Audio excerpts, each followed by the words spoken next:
フリーアトリエセイへようこそ、セイです。今回ご紹介するのは、魔女漫画4000。魔女という単語があるだけで、無条件に心惹かれる方も多いのではないでしょうか。私もすっかりその魅力に取りつかれ、たくさんの魔女漫画を読んできました。今回はその中から、4作品に厳選してご紹介していきます。今回ご紹介する作品の共通点は2つ。1つ目は、魔女が登場すること。魔女漫画ですから、これは絶対条件。しかしただの魔女じゃない、個性豊かな魔女が揃っています。2つ目は、原作小説がないこと。昨今、ファンタジー系の作品はライトノベル原作のものが非常に多いですが、今回は原作小説なし。すべて漫画家さんが考えたお話になります。一体どんな魔女たちがいるのか、あらすじやおすすめポイントとともに紹介していきます。1作目はシュルスの魔女。漫画家は小田原瑞恵先生です。出版社は日本文芸社で、2025年3月時点で11巻まで刊行されています。あらすじです。人とは異なる存在、妖魔がいる世界。主人公の魔女 B が、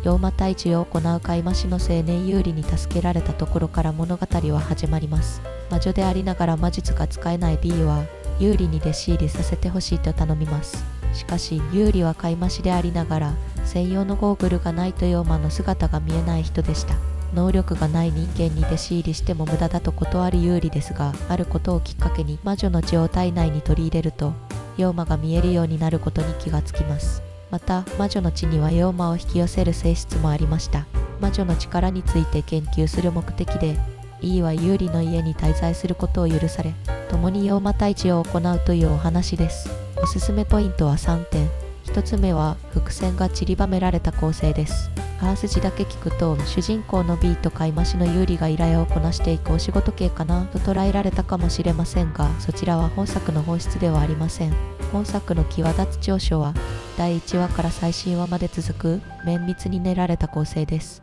よく3話読み切りだったものが人気が出たから連載をすることになったとか、キャラと世界観は作ってストーリー自体は連載しながら考えていく漫画があります。しかし、本作は読み進めていくと、第1話から全て先の展開を考えて作られていたことがわかります。ミステリー小説でよくあるような伏線が随所に散りばめられているのです。ネタバレ防止のため内容は話せませんが、第4巻を読んでいて、どういうこととなり、第7巻の最後を読めば、第1巻から読み返したくなります。勝手に私は1から7巻までが第1部、8巻以降が第2部だと思っていますが、その第2部も、2025年1月に発売された最新巻11巻で佳境に入っています。ぜひ未読の方には一緒にこのハラハラドキドキを味わっていただきたいです。2つ目のおすすめポイントはミステリアスなシリウスです。シリウスというのは第3話の最後に登場する銀髪赤目の男性です。容姿が気になる方は第3巻の表紙をご覧ください。吸血鬼の妖魔ですが、彼が会った瞬間に B に向かって会いたかった俺の魔女と言います。B はシリウスなんて人過去に会った覚えがありません。それにもかかわらずシリウスは B のことを好きだというのです。B とユーリの間を引っかき回す当て馬が登場したのかなと最初は思いますが、シリウスはそんなありきたりな役割では終わりません。物語のところどころで挟まれるシリウスの意味ありげな表情や発言に読者は疑問や違和感を抱くのです。彼は一体何者なのか、E との関係は、ミステリアスなシリウスの正体がわかる頃には、ぐっと物語に引き込まれているに違いありません。最後3つ目のおすすめポイントは、主人公 B の天真爛漫な性格です。この世界における魔女は、何世紀も前の魔女狩りで絶滅した伝説の妖魔です。B はこの世界における最後の魔女、シュルスの魔女でした。シュルスの魔女として胸を張れる自分でありたいと願う B はどこまでもまっすぐで素直で純真です。弟子入りを断られてもめげないポジティブさや、恐ろしい試練を前に素直に恐ろしいと泣きながらも立ち向かう強い心を持つ彼女を思わず応援したくなります。恋愛初心者の B が有利との関係に悩むところも見ていて微笑ましいです。対象ロマンチカな初恋ダブルエッジ、無そ読みと義色の王女、花はどっちだなど、数々の人気作を生み出してきた小田原瑞恵先生が描く魔女 B の物語をぜひご一読ください。2作目はシャンピニオンの魔女。漫画家は樋口立花先生です。出版社は白泉社で2025年3月時点で6巻まで刊行されています。2025年にはアニメ化もする予定の人気作となっています。あらすじです。毒キノコの家にひっそりと暮らす黒魔女ルーナがこの物語の主人公です。ルーナが触れたり歩いたりする場所には毒キノコが生えることが多く、町の人たちは彼女をシャンピニオンの魔女と呼びました。シャンピニオンとはキノコを意味するフランス語です。ルーナは汚染された場所に反応して毒を分解するキノコを生やす体質でした。人間が作った邪気を吸い取ってくれたり、自分が作った薬を内緒で町に下ろしたりするいい魔女ですが、ルーナに触れると肌がただれたり、ルーナの吐息を吸うと息苦しくなるという面もあるため、町の人たちからは嫌われています。人の何倍も生きていながらも純真で控えめで心優しい魔女ルーナ。そんな彼女が傷を負い川で倒れていた呪いの子に出会うところから物語は動き始めます。おすすめポイントは3点。1つ目は童話のような世界観です。第1話の1ページ目から童話のような世界が広がっています。ます調のナレーション。丸いフォルムのキノコ型の家。魔女の大釜から出た湯気は自我を持って動き出し、動物たちが魔女と話をします。私は樋口立花先生の代表作である学園ハリスの大ファンなのですが、学園ハリスよりもさらにファンタジー要素の強い作品となっています。森の様子や人々の服装、街並みや看板のデザインなど、どれをとっても樋口立花先生のこだわりを感じます。その書き込みの量からどれほど資料を読み、どれほど細かく設定を考えているか伝わってくるようです。実際、先生が考えた設定の一部を各話の間にあるページで楽しむこともできます。魔女ルーナが生み出すキノコの名前や服装、魔女の家や道具、精霊たちなどの設定などが描かれています。アニメでは画面の色彩が豊かであろうことが想像できて、今からアニメも楽しみです。2つ目のおすすめポイントはご都合主義がない点です。本作は比喩を使って教訓的な内容を表現する偶話的な側面も持ち合わせています。優しい雰囲気でありながらどこか心がツキンと痛むお話が多いのです。例えば町の人の中にもルーナに好意的な人はいます。しかし彼らもルーナの毒を恐れて常にハーブ布のマスクをしていたり、ルーナが帰った後彼女が触ったところを掃除していたりします。また好きな人ができても自分の体質のせいで諦めなければならなかったりします。優しい絵柄の裏には主人公だからといって優遇されるわけではない厳しい世界が広がっています。かといって厳しいことばかりでもありません。辛い気持ちとどう向き合っていけばいいのかということも本作は教えてくれるのです。最後3つ目のおすすめポイントは呪いの子と魔女の関係です。呪いの子と呼ばれるリゼルは2人目の主人公でもあります。第1巻では登場しませんが、少しだけネタバレとなりますので嫌な方はスキップしてください。それでは少し内容に踏み込みますね。呪いのことは毒素を振りまき、国を滅ぼす化け物になってしまう可能性のある人のことです。ルーナはかつて呪いの子でした。ただ強い魔力の持ち主でもあったルーナは魔法を身につけ呪いの子であるという運命に打ち勝ったのです。元呪いの子であるルーナは呪いの子であるリゼルのことを見捨てることはできませんでした。上位実力者の黒魔導士たちがリゼルを引き渡すことを要求しますが、ルーナはこの子を必ず魔法使いにしてみせると宣伝し、リゼルを弟子にします。辛い境遇で生まれ育ってきたリゼルとずっと人間とは触れ合えず一人で生きてきたルーナ。呪いの子と元呪いの子が共に過ごすことで2人にどのような変化が訪れるのか。アニメ放送を前に原作を読んでより深く世界観を楽しんでみてください。3作目は世界で一番悪い魔女。漫画家は草川成先生です。出版社は白戦社で7巻で完結済みです。奈良デラックスで連載されていました。あらすじです。主人公のクインタは300歳超えで同業殺しも厭わないと噂される魔女でした。しかし彼女にはある秘密がありました。実年齢は16歳で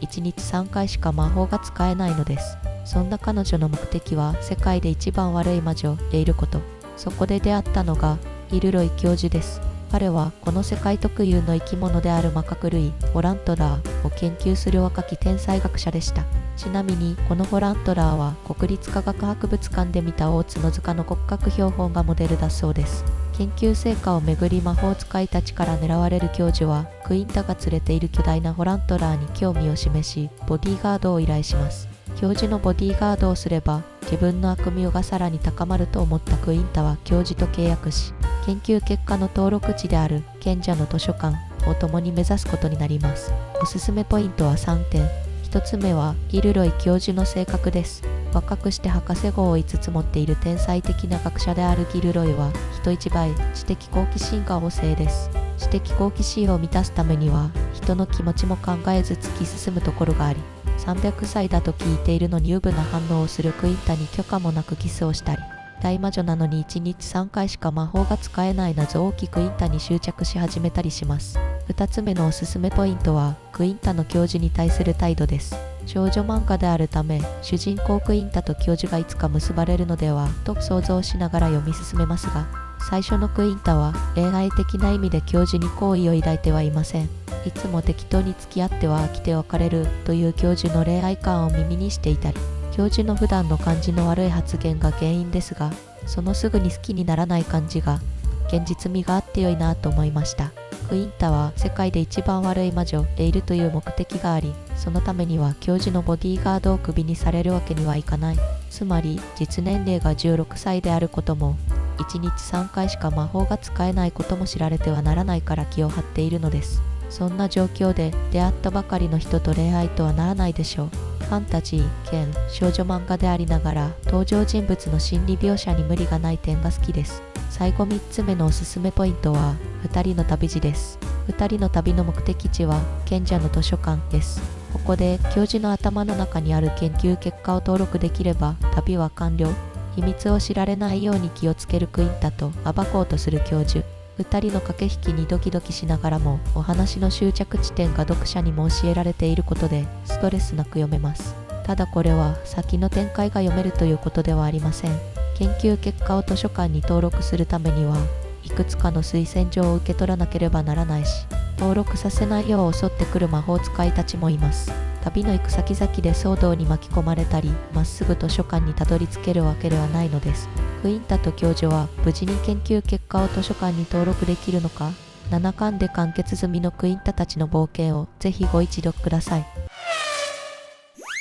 4作目は魔女の下僕と魔王の角。漫画家はもち先生です。出版社はスクウェアエニックスで16巻で完結済みです。月刊少年ガンガンで連載されていました。あらすじです。魔王城の近くに2人の魔女と魔物の青年が暮らしていました。2人の魔女はしている。しかし師匠の魔女が原因不明の呪いにかかってしまいます。師匠の魔女は薬のレシピを弟子に託し、体の時間を止めて眠ってしまいました。弟子の魔女ベティとその下僕である青年アルセニオは薬の材料となる魔王の角を求め魔王城に乗り込みます。この時魔王城にはもう一人レイという氷魔法を使う女剣士が侵入していました。ゆるキャラのような見た目をした魔王ですが強さは本物。今すぐ角を奪うのは無理だと判断したアルセニオはレイと共に魔王城を脱出します。するとレイはとある目的で師匠の魔女を探していたことが判明します。師匠の魔女を目覚めさせるという目的が一致した3人が共に魔王の角を狙うというお話です。おすすめポイントは3点。1つ目はギャグ要素です。本作は魔女や魔物が登場するファンタジー漫画であると同時にギャグ漫画でもあります。ゆるキャラのような見た目の魔王は変態だし、北の閉ざされた地で育ったレイは天然で抜けているし、他にも濃いキャラばかり。アルセニオはツッコミ役として必死に頑張っています。特に序盤はギャグ要素が多いため、もしギャグの趣味が合わなければフェードアウトしてしまう方もいるかもしれません。しかし読み進めると深いストーリーが徐々に展開していくため、ぜひ最終巻である16巻まで読んでみてほしいです。2つ目のおすすめポイントは魅力的なキャラクターです。16巻もあるということで様々なキャラクターが登場しますが、彼らに共通するのは誰かのために行動している点です。師匠のために薬を作りたいベティ、自分の魔女のために魔王の角を狙うアルセニオ、幼なじみのためにもある願いを叶えたいレイ。レイの兄弟や幼なじみアルセニオと過去関わりがあった人も登場します。最初は欲のままに行動していた魔王ですらだんだんと変わっていくのです。本作はアルセニオ視点が比較的多いですが、時にはレイたちも主人公となり得る群像劇に仕上がっています。各登場人物にバックグラウンドがありますし、試練が与えられます。読み進めれば進めるほどギャグ要素の裏に隠された彼らの個性や人格、そして彼らが行う選択を見守りたくなります。最後3つ目のおすすめポイントは多様性というテーマです。多様性やテーマという言葉だけ聞くとお堅く感じられたり説教臭いものに思えてしまうかもしれませんが、本作は決して押し付けがましく描いていません。本作には男の子だったのに突然女の子になってしまった人や、人間だったのに魔物になってしまった人が登場します。他にも突然主要キャラの性別が変わってそのまま物語が進行したりまた戻ったりします。男と女という性別の違い、魔物と人間という種族の違いを登場人物たちの悩みとして描いているため、読者にも伝わりやすく、感情移入がしやすくなっています。登場人物のセリフに共感したり、はっと気がつかされたりするのです。本作を読むと自分とは違う人に対して少しだけ優しくできるような気がしてきます。楽しみながら読むことができ、かつ、こういうことって知っておいた方がいいよね、心に留めておいた方がいいよね、と思うことを教えてくれる物語、漫画っていいなと改めて思わせてくれる作品です。以上、魔女漫画4000でした。気になった作品はありましたか？これが気になったよ、とか、読んだことがあるよ、など感想があればコメントいただけると嬉しいです。概要欄には各作品の購入リンクも用意しているので、興味を持った作品があればチェックしてみてください。この動画が良かったなと思う方は、ぜひチャンネル登録とグッドボタンをお願いいたします。最後までご視聴いただきありがとうございました。また次の動画でお会いしましょう。